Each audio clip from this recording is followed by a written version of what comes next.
বাইরে ঝমঝম করে বৃষ্টি পড়ছে, এই সময় নিয়ে বসে পড়লাম খিচুড়ি আর এই যে ব্যাট বল পাঁপড় আর আছে ডিম ভাজা।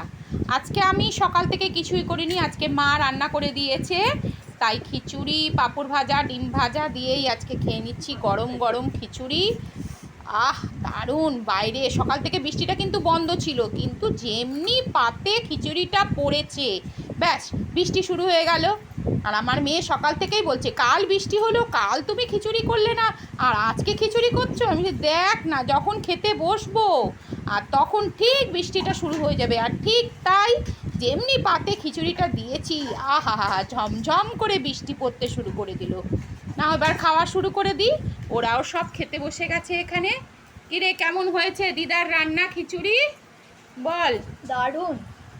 হ্যাঁ, এবার আমিও খেতে শুরু করি, আপনারাও আপনাদের লাঞ্চটা শেষ করে নিন।